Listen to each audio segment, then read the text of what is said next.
Shalom para pejabat GBI di DKI Jakarta. Tidak terasa kita sudah masuk ke tahun yang baru, yaitu tahun 2021, dan kita optimis terus memasuki tahun ini, dan kita percaya kita ada terus dalam pemeliharaan Tuhan yang sempurna. Bersama dengan Nick, saya informasikan bahwa program Ngeteh akan dimulai kembali, dan saya berharap setiap para pejabat di DKI terus mengikuti program ini, karena program ini pasti akan memberkati Bapak Ibu. Sekali lagi, selamat mengikuti tayangan ini. Tuhan Yesus memberkati kita semua. Ya, selamat tahun baru, shalom untuk Anda hamba Tuhan, khususnya pejabat Gereja Bethel Indonesia yang ada di bawah naungan GBI Jakarta. Saat ini saya sedang bersama dua hamba Tuhan yang luar biasa di tahun yang baru ini dalam program Ngeteh Ngobrol Teologi dengan edisi khusus itu tahun baru. Dan menurut saya, dua rekan saya di kanan di sebelah kiri saya ini adalah dua hamba Tuhan yang memang mendapat panggilan, menurut saya panggilan potensial demi masa depan yang gila. Amin. Saya lihat seperti itu. Kalau kita bicara mengenai anak muda, kita sedang bicara mengenai investasi masa depan. Betul, ya. Kita sedang membicarakan satu sendi yang harus sehat supaya pergerakan itu tetap maksimal, gitu ya. Dan tentu panggilan ini bukan panggilan yang sembarangan, tentunya. Walaupun terkadang dalam tanda kutip ada beberapa orang melihat bahwa ini bukan prioritas pelayanan sebenarnya, ya. Tapi kalau beliau-beliau ini Tuhan tempatkan khususnya di DPA GBI DKI Jakarta, saya percaya ada satu terobosan baru nanti di tahun yang baru melalui beliau-beliau ini. Dan bagi Anda yang belum kenal, mohon izin saya perkenalkan kepada beliau, yaitu kepada Anda, maksud saya, yang pertama adalah Bapak PDM Fani Paindong, MPDK sebagai Ketua Pengurus Daerah DPA GBI Jakarta, dan sebagai partner beliau Bapak PDP Roy Solisa STH sebagai Sekretaris Pengurus Daerah DPA GBI DKI Jakarta, Departemen Pemuda dan Anak.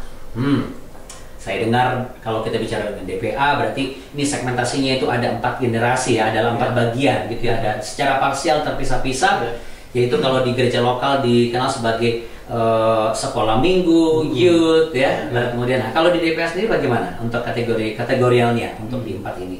Ya, kalau di DPA sendiri sebenarnya 4 kategori itu adalah anak Bethel Indonesia, ABI, betul. Lalu remaja Bethel Indonesia, atau RBI, lalu pemuda Bethel Indonesia, PBI, dan yang keempat dewasa muda Bethel Indonesia, DMBI. Ya.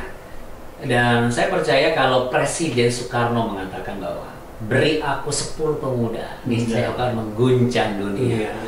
Saya nggak bisa bayangkan jika setiap anak muda atau pemuda dari kategori-kategori tersebut itu terhimpun dalam satu kesatuan unity yang solid. Wow, bukan hanya mengguncang dunia, merubah dunia menurut saya, sehingga dunia menampakkan kemuliaan Allah seperti itu ya. Nah, untuk Pak Roy Solisa, saya bicara kepada Pak Roy dulu sebelum kepada Pak Ketua, Sekretaris. Lebih repot sepertinya, Pak. Iya. Ini pelayanan lebih repot. Tapi ngomong soal repot, Pak, ada orang berpikir begini, aduh repot dia ngurusin anak-anak muda. Kok Anda berdua kok mau sih untuk masuk ke dalam pusaran yang repot ini? Kenapa? Apa yang menyebabkan Pak Roy Solisa akhirnya tetap mengerjakan yang menjadi tanggung jawab sebagai sekretaris, sampai nanti dilanjutkan pada Pak Fani sebagai ketua yang mengurus segala macam polemik dan multi kompleks problematika yang ada di anak muda? Dari Pak Roy dulu, apa yang Anda lihat di lapangan? Iya, pada awalnya saya sebagai jemaat biasa di gereja lokal saya. Nah, ini menarik. Jadi starting awalnya adalah jemaat biasa. Kalau memang berjalannya waktu, saya melihat bahwa anak-anak muda ini masing-masing keluarga punya anak. Nah, memang budaya pendidikannya berbeda-beda, dan memang kita bisa lihat kenyataannya. Kenapa jauh lebih banyak anak muda yang lahir di hadir di clubbing, diskotik, zaman saya dulu, diskotik seperti itu, daripada hadir di ibadah pemuda gereja. Oh, berarti zaman kita sama Pak kayaknya. Era-era generasi X kayaknya, jangan-jangan ini kita ini. Betul ya? Iya, jadi wow, ini kita harus buat sesuatu nih. Itu yang membuat saya terbeban untuk memperhatikan anak muda. Sorry, apakah itu berangkat dari karena Anda backgroundnya adalah mengambil kesadaran teologi ya? Atau justru sebelum itu? Justru sebelum itu.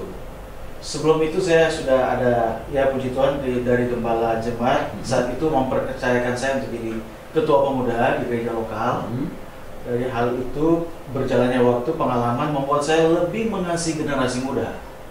Siapa lagi memperhatikan mereka untuk mengenal Tuhan, hidup di dalam kebenaran Tuhan, kalau bukan kita ini nih yang benar-benar concern, perhatikan, punya hati buat mereka.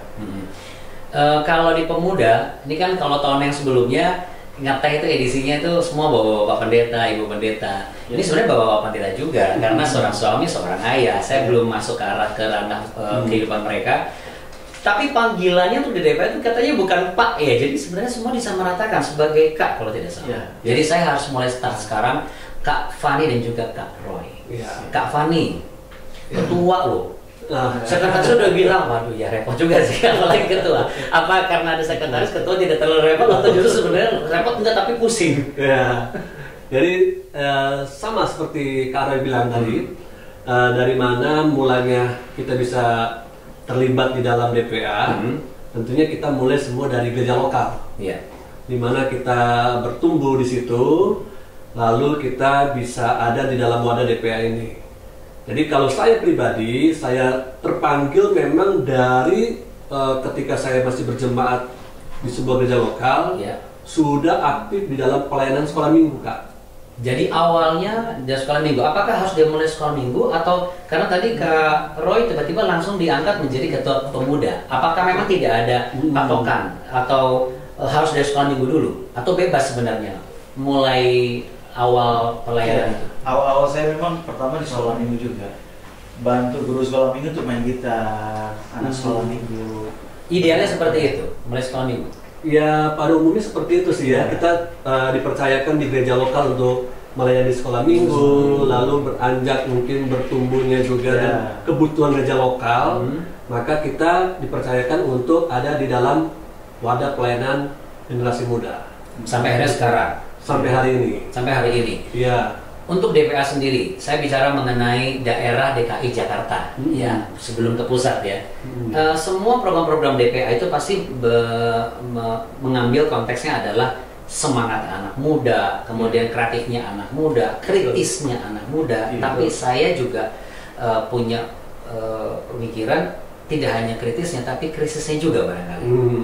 Ya, betul. Ya, Natal yang berbeda. Kalau DPA kan biasanya pasti Natal tuh sudah mewakili identitas anak generasi muda ya, energi, kemudian all out, ekspresif, dinamis ya, celebration. Ini pandemi, ada masa transisi, situasi yang tidak sama sebagaimana situasi yang sebelumnya. Ada challenge baru yaitu daring, online. Dari Pak Ketua, Kak Fani, apakah ada perbedaan ketika ada masa pandemi ini? Dan bagaimana menyiasati sebagai ketua pengurus daerah DPA ketika anak-anak muda memang sebenarnya tidak asing dengan gadget, tetapi kan ada transisi dari yang aktif di gereja atau mungkin ada yang baru saja mau diangkat jadi pengurus kepemudaan, tiba-tiba waduh tidak ada engage dengan orang-orang. Lalu kalau itu Pak Ketua apa siasatnya? Iya.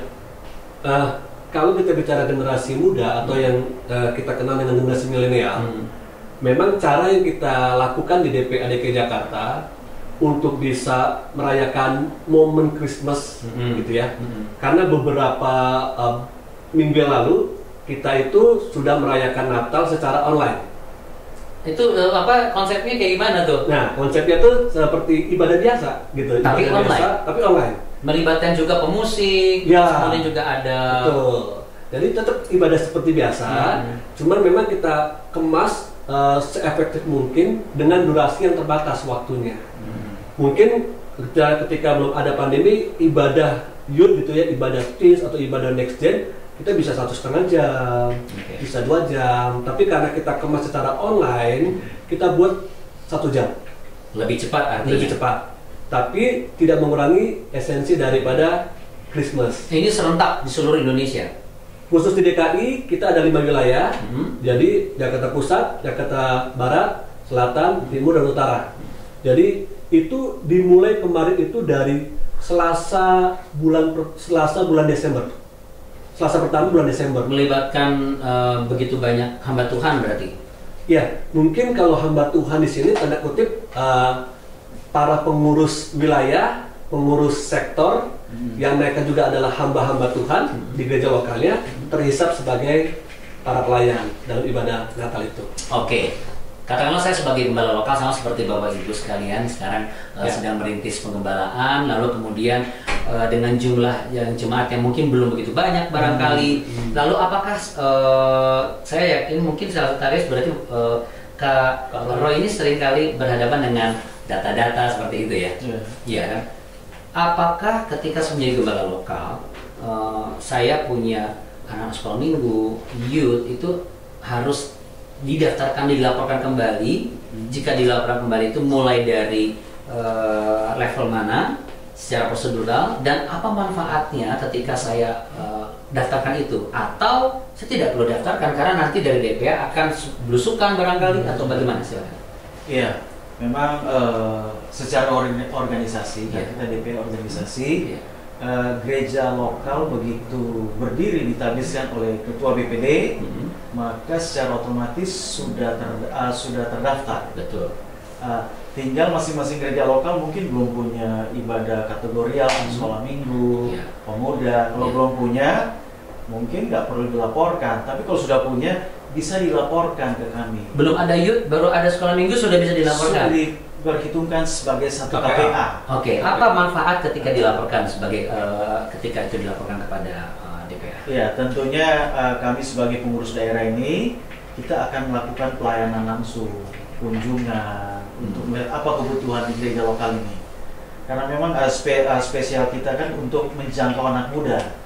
Jadi kita bisa adakan pendekatan, pelayanan, program-program dari DPA. DKI ini ada beberapa hal penting, jadi bisa jadi berkat buat gereja-gereja lokal. Boleh sebutkan salah satu dari program penting yang bermanfaat bagi gereja lokal? Salah satu ya, ini ada banyak sebenarnya. Ya, memang kalau banyak nanti habis waktunya. Jadi salah satu aja. Ya, paling nggak ini ada pelatihan guru-guru sekolah minggu yang basic ya itu. Basic ya. Jadi berdasarkan pengalaman ini juga ya. Kak Fani juga. Kita mempersiapkan guru sekolah minggu secara mantap. Jadi bagaimana sebagai guru sekolah minggu untuk mengajar. Seperti sikap, materi. Ya, betul. Betul. Skill. Cara bercerita, jadi storytelling skill juga. Nah, itu. Jadi storyteller yang benar gitu, jangan cuma asal cerita dongeng kayak cerita dongeng gitu ya, tapi ada satu bagian-bagian dengan intonasi, lalu kemudian juga ekspresi dan lain sebagainya. Public speakingnya juga. Kalau bisa public kayak kaosnya boleh diundang. Iya, siap.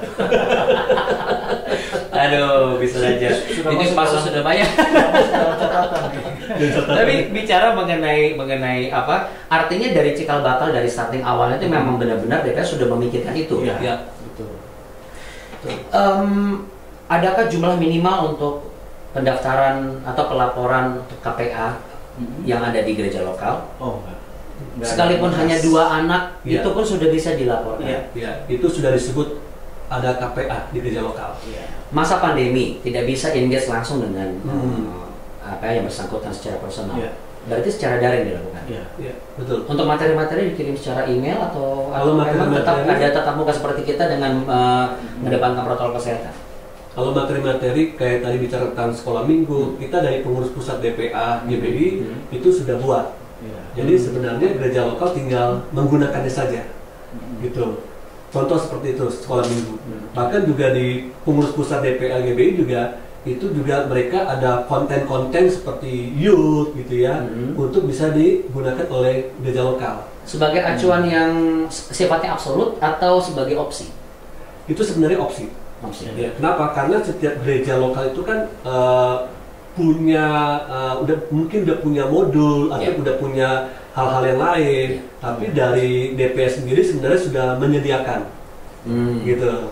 Tinggal menggunakannya, bahkan mungkin juga mengembangkannya, begitu. Oke. Kalau untuk bicara mengenai anak muda atau generasi milenial, generasi alpha, generasi yang tidak asing dengan gadget, dan memang sekarang sudah cukup lama kita melaksanakan ibadah dengan secara daring, secara online ya, dengan waktu yang tadi sudah direduksi menjadi 1 jam, ya. Betul. Masa di tahun yang baru ini tentu ada harapan kita sudah lepas dari masa pandemi, masa transisi, dan ini akan kita akan memenangkan ini. Tapi ada pertanyaan yang terbersih, dan itu tantangan besar menurut saya.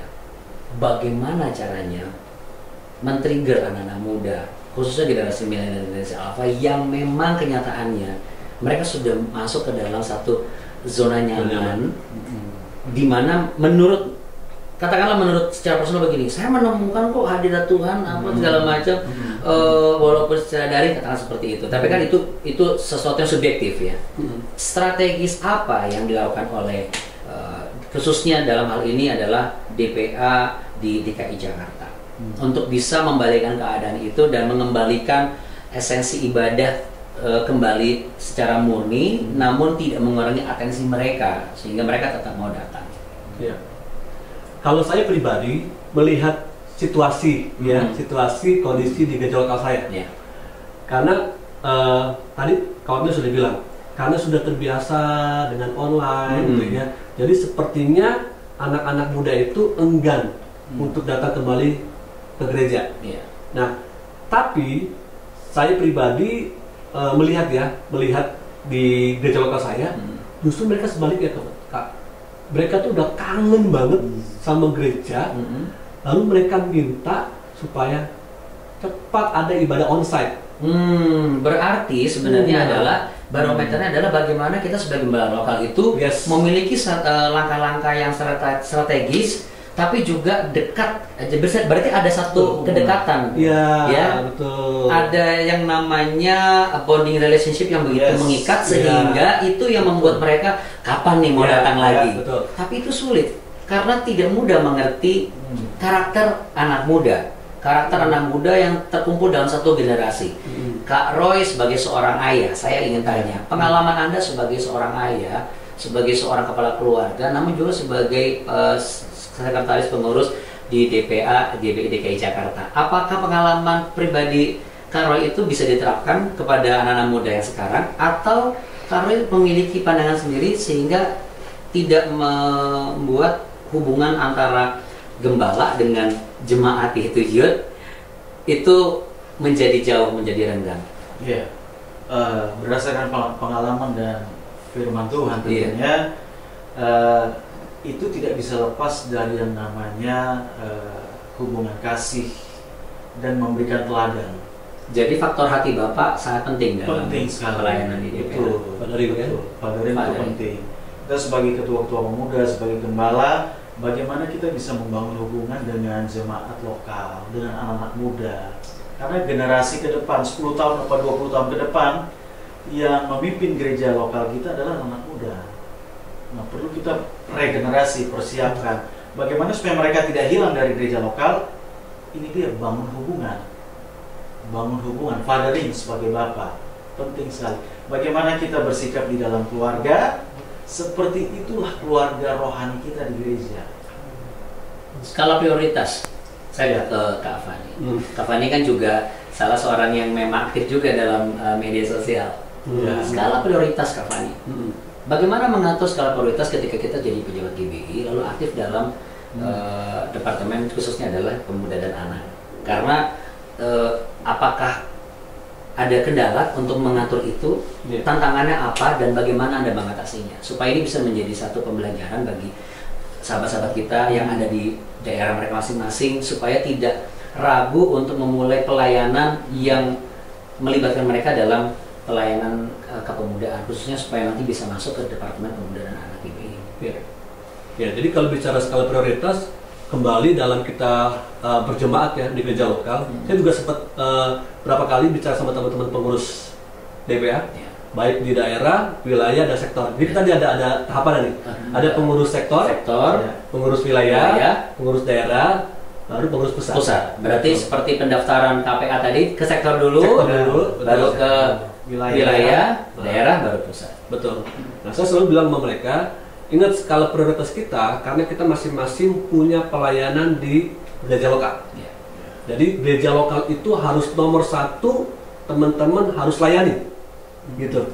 Nanti teman-teman bisa lihat pertumbuhan berbuah di situ dan teman-teman bisa menjadi berkat di gereja lokal. Karena prinsip gini, kalau gereja lokal kita sudah terberkati, masakan gembala tidak mau mengirimkan orang terbaiknya di gereja lokal untuk ada di dalam wadah DPA.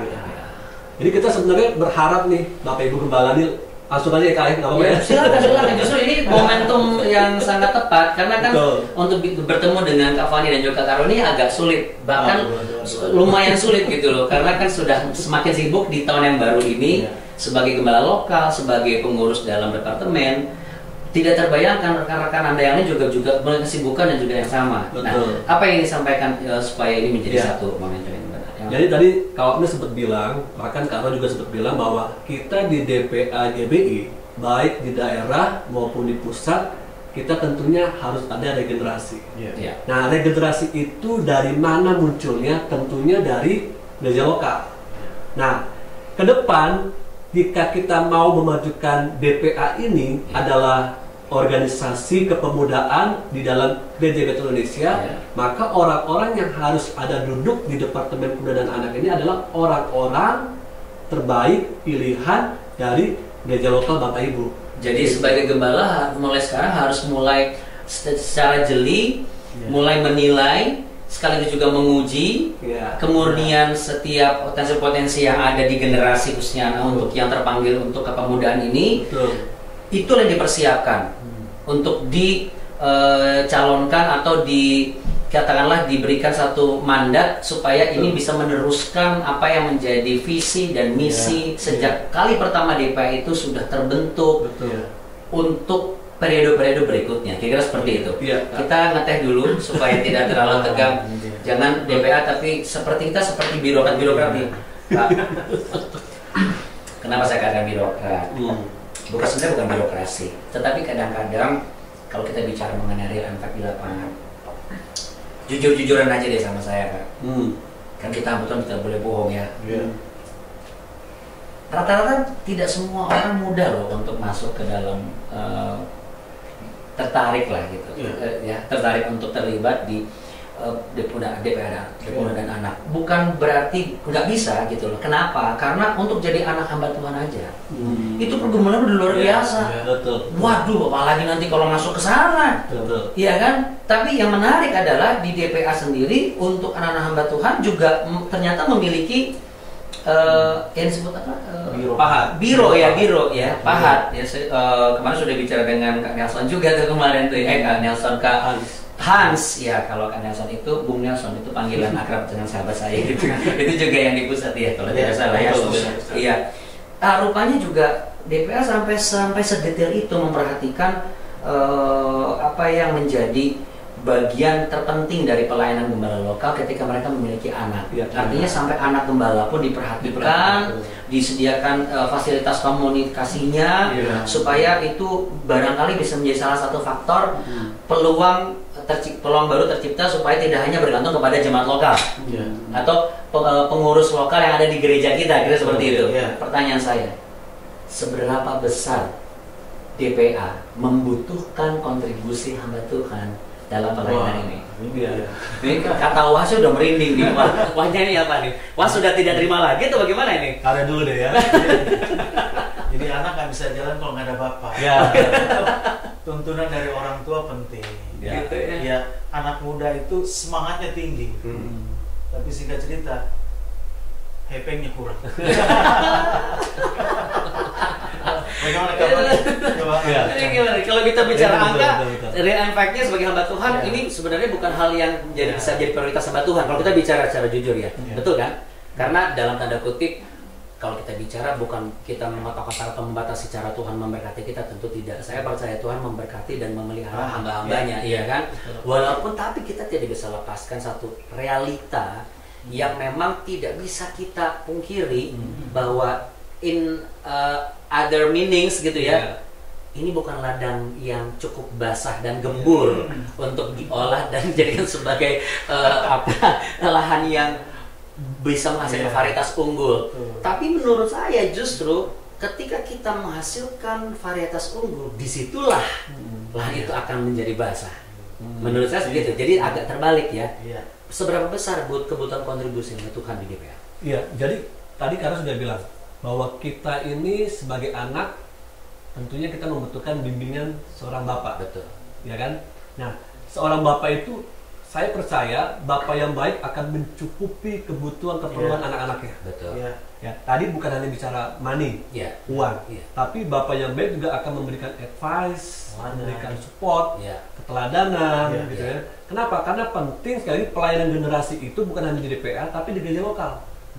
Nah, ada banyak gereja lokal hari-hari ini, sorry saya mau katakan, menurut sebuah survei, kontribusi untuk pelayanan generasi muda di gereja lokalnya itu minim. Menurut Anda apa penyebabnya? Ada banyak faktor sebenarnya. Kan gembala kurang apa jadi teladan? Gembala pasti teladan dong. Mau jadi pemimpin pasti kelihatan. Ya, betul. Ya, itu dia. Kira-kira faktor di mana? Sebenarnya gini, pelayanan generasi itu sekali lagi tidak hanya bicara lagi-lagi uang, tapi bicara perhatian, bicara bimbingan, gitu kan. Nah, kalau perhatian dan bimbingan ini sudah diberikan bagi generasi, baik di DPA maupun di gereja lokal, saya percaya maka bapak yang baik, kembali katakan tadi kan, bapak yang baik akan memperhatikan seluruh kebutuhan anak-anaknya. Dan saya membayangkan kalau itu terjadi, bisa dikatakan tahun yang baru ini tahun di mana hati anak kembali kepada bapak. Nah, tergenapi ya. Karena saya percaya tidak akan ada jawaban yang maksimal dari generasi yang tercukupi apa yang menjadi kebutuhan suara hati mereka. Kira-kira seperti itu. Berarti saya ambil kesimpulan dari yang disampaikan oleh Kak Roy. Keluarga rohani kita itu adalah cerminan dari keluarga sebenarnya kita, keluarga real kita, jasmani. Dan keluarga jasmani itu juga harus menjadi bagian cerminan untuk keluarga rohani kita. Jangan-jangan faktor cermin itu yang menyebabkan tidak cukup berani untuk benar-benar mengambil ini sebagai prioritas. Karena memang pertanggungjawabannya sangat besar ya. Kalau kita bicara mengenai 10 tahun atau 20 tahun mendatang, langkah strategis yang disiapkan oleh DPA supaya ada begitu banyak hamba Tuhan yang potensial di sana, gembala-gembala lokal yang memang sebenarnya dibutuhkan untuk sedikit saja memberikan satu langkah, satu space kapasitas lebih besar untuk memperhatikan generasi yang sekarang. Dari situ agar mereka bisa melihat, oh ternyata ada anak-anak muda yang potensi. Katakanlah sekarang sudah ada, lalu bagaimana cara untuk menyalurkan mereka, didaftarkan kemana, lalu apa sih yang akan mereka hadapi ketika mereka masuk ke dalam pelayanan yang terlibat langsung di dalamnya, dalam organisasi, khususnya dalamnya adalah Departemen Pemuda dan Anak. Mungkin kalian mau jawab dulu? Pak Fani. Ya, tadi kan kita sudah bilang bahwa nanti secara prosedur pendaftaran KPE itu kan bisa melalui sektor, lalu diteruskan ke wilayah, diteruskan ke daerah, dan daerah pusat. Nah, benefitnya apa? Tadi sudah sempat dikatakan juga bahwa kita akan mentoring, kita akan melibatkan KPA-KPA lokal dalam setiap kegiatan, program, dan perencanaan. Makanya kita di DPA itu ada yang namanya Rakerwil, Rakerda. Itu rapat kerja wilayah, rapat kerja daerah. Nah, dari mana itu muncul program-program itu? Tentunya lahir dari kebutuhan KPA-KPA lokal. Kebutuhan. Nah, contohnya tadi dikatakan oleh Kak Roy itu tentang pelayanan guru sekolah minggu. Nah, itu dari mana muncul? Dari pelaporan yang masuk itulah. Nah, itu ternyata di KPA-KPA lokal sedang membutuhkan program ini, butuh kegiatan ini. Nah, kita fasilitasi. Jadi sebenarnya bukan ini orang DPA-nya kayaknya nggak perhatian, bukan begitu ya. Jangan-jangan kita juga kurang aktif melaporkan situasi kita, perkembangan yang ada di kita, atau bahkan mungkin kurang membuka komunikasi kepada rekan-rekan sesama hamba Tuhan, pejabat yang ada di DPA itu sendiri. Jadi kembali lagi ke pertanyaan yang sebelumnya, seberapa besar kerinduan Anda hamba Tuhan bisa berkontribusi dalam DPA? Jujur. Balik lagi nih ya. Iya, ayo seberapa besar sih harapan Anda? Iya, paling enggak dukungan. Karena kita punya kegiatan juga. Apa saja kegiatan? Agenda kerjanya juga banyak. Agenda. Iya, jadi paling tidak itu gembala-gembala lokal mengutus pengurus pemudanya yang terbaik untuk ikut dalam kegiatan yang kita sedang adakan. Dan juga untuk kontributor yang di luar dari pengiriman utusan, katakanlah pengiriman berkat-berkat Tuhan. Saya yakin dan percaya DPA membutuhkan ini.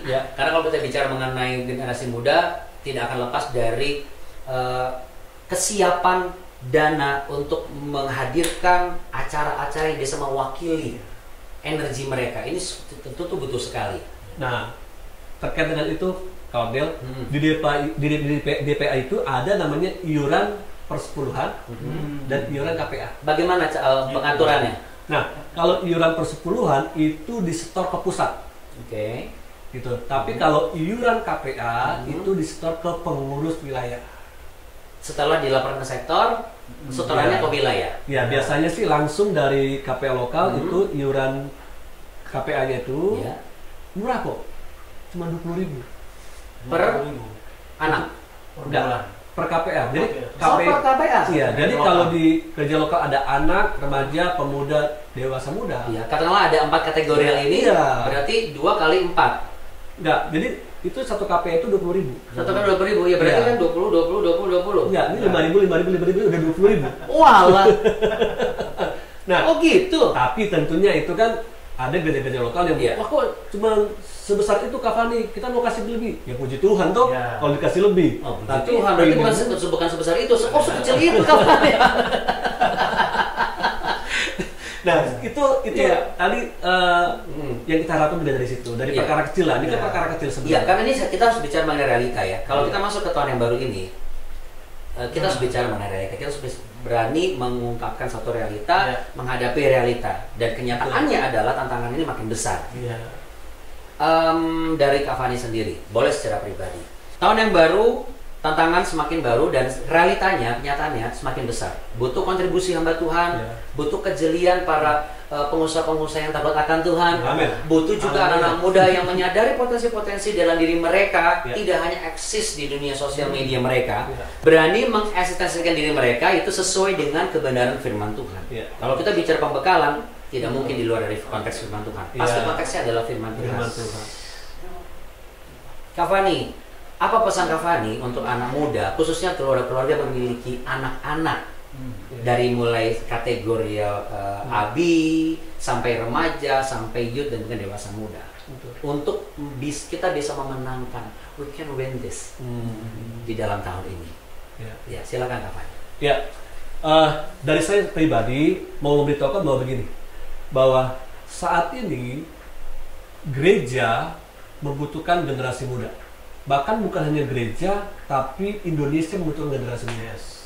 Nah, bersyukurnya melalui sebuah survei yang dilakukan oleh DRC nih Kak Otniel, ternyata kita masih punya peluang besar untuk menyelamatkan generasi muda.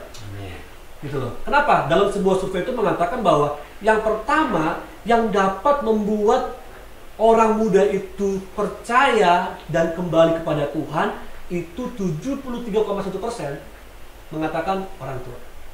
Jadi kedalaman spiritual anak-anak muda itu mereka lihat dari orang tua, teladanan tadi. Lalu yang kedua dari pendeta. Nah, artinya apa? Mau nggak mau kita yang ada dalam pelayanan generasi ini harus bisa menjadi contoh, menjadi teladan, cerminan tadi Kak Otniel bilang. Karena banyak orang yang nggak bercermin kan. Maksudnya, wajunya berantakan, justru sendiri berantakan nggak mau bercermin. Atau bercermin juga pakai topeng. Nggak ngelihat muka sendiri. Atau sudah sering bercermin tapi lupa lagi. Nah, bukan dulu topengmu itu kan. Tapi saya sepakat dengan Anda Kak Fani bahwa memang butuh kejujuran dalam masuk ke dalam kategori anak muda, pelayanan di Departemen Pemuda dan Anak. Dan jujur saja, kalau kita mau menyelamatkan masa depan, let's save this generation. We save the future. Satu dari Kak Roy. Kak Roy tadi saya tertarik dari keluarga jasmani adalah cerminan keluarga rohani. Apa yang menjadi pesan Kak Roy? Karena Natal ini kemarin kan kita mengusung tema yang menurut saya bukan tema Natal saja, tapi menurut saya itu satu hal yang valuable banget dan powerful. Emmanuel, betul. Bagaimana untuk memberikan satu jaminan kepada generasi muda bahwa Kak Roy, Kak Fani, DPA itu sebenarnya ada loh buat generasi muda untuk di tahun yang penuh tantangan ini, supaya tidak ada lagi yang kena depresi, tidak ada lagi yang patah arang, apalagi sampai akhirnya menjadi tawar hati. Silakan Kak Roy. Iya, apa yang kita buat di tahun ini memang sesuai dengan kebutuhan generasi muda. Karena kita juga punya ada ketua bidang 3 itu penelitian Litbang. Jadi bikin penelitian ke lapangan. Lalu kita lihat apa kebutuhan generasi saat ini di tengah situasi pandemi, generasi milenial. Maka kita buat sesuatu apa yang jadi kebutuhan mereka. Sesuai dengan masing-masing wilayahnya, kelas A, segmen-segmennya. Ya, kategorialnya, kebutuhannya apa, masing-masing kategorial ada. Jadi yang pasti memang kembali kepada semua materi yang sudah kita buat, modul-modul itu sudah cukup, saya pikir sudah cukup menjawab kebutuhan generasi muda. Tinggal bagaimana mengaplikasikannya, dan tentunya memang butuh yang kembali kepada mentoring itu. Mentoring didapat mulai daripada orang tua, dari gereja, pendeta, karena itu penting sekali. 2 figur itu penting. Itulah sebabnya di bawah DPA ada pahat ya. Iya. Supaya anak-anak hamba Tuhan juga jangan sampai menjadi anak-anak yang jadi korban seakan-akan. Ini saya suka mengutip kalimat, jadi anak hamba Tuhan tuh kutukan atau berkat sih? Karena kok kayaknya jadi kayaknya serba dituntut, serba ini dan segala macam. Anak hamba Tuhan tuh headline news. Kadang-kadang orang datang ke gereja bukan dengar apa-apa, lihat anak pendeta, anak gembala gimana tuh. Ini anak pendeta atau anak pendekar. Tapi saya percaya di DPA adalah untuk melahirkan generasi-generasi yang akan memenangkan dunia ini. Amin. Untuk itu saya berharap apa yang disampaikan kami pada durasi yang mungkin tidak cukup untuk bisa mengupas segalanya. Tetapi harapan kami, kalau Anda banyak pertanyaan, silakan Anda bisa hubungi DPA melalui sosmed di mana? Instagram DPA GBI DKI. Oke. Atau mungkin ada lain lagi, ada YouTube-nya, link atau bagaimana? Ya, sama. Jadi IG, Facebook kita ada, lalu di YouTube juga ada DPA GBI DKI. Silakan di follow akun sosial kita. Supaya mulai dari satu koneksi akan melahirkan koneksi-koneksi berikutnya. Atau Anda juga bisa WA ke BPD GBI Jakarta 0812 1047 3665, termasuk juga Anda tuliskan di live comment saat kami siaran hari ini. Saya mohon maaf Kak Fani, ini sebenarnya ada tuntutan tanggung jawab untuk mengajar untuk memberikan satu ajaran dan juga didikan. Tetapi saya sangat percaya ketika kita mengajar dan mendidik anak-anak muda, kita sedang memastikan investasi kita tidak akan sia-sia. Dan ketika kita berani sebagai gembala khususnya menjadikan keluarga jasmani sebagai cerminan keluarga rohani, dan juga sebaliknya sebagai 2 sisi mata uang dengan value yang sama, maka Tuhan sedang dipermuliakan. Doa saya untuk Kak Fani dan Kak Roy, apa yang menjadi pencanangan dan target secara strategis, baik secara organisasi maupun secara parsial di kategori anak muda boleh tercapai. Dan di tahun ini biarlah DPA GBI khususnya DKI Jakarta melahirkan warrior, not warrior benar-benar satu pahlawan, bukan yang khawatir-khawatir gitu sehingga tidak melahirkan barrier gitu seperti itu. Saya tidak usah berpanjang lebar lagi, mari kita lihat bersama kita yang berkontribusi bersama DPA GBI Jakarta, bersama setiap DPA yang ada di wilayah Anda. Kita sedang menyelamatkan masa depan demi kemuliaan Tuhan terbit atas bangsa kita. Saya Andi Otniel, saya akan terus ngeteh ngobrol teologi. Tuhan Yesus memberkati. Salam untuk semua teman-teman yang ada di DPA. Terima kasih. Silakan kita nikmati juga tehnya. Shalom, puji Tuhan, para pejabat di DKI Jakarta. Terima kasih sudah mengikuti program ngeteh Dan biarlah Bapak Ibu jangan takut untuk memberikan komentar, kemudian like, dan jangan lupa juga subscribe. Dan terus ikuti program ini setiap minggunya. Terima kasih, Tuhan Yesus memberkati.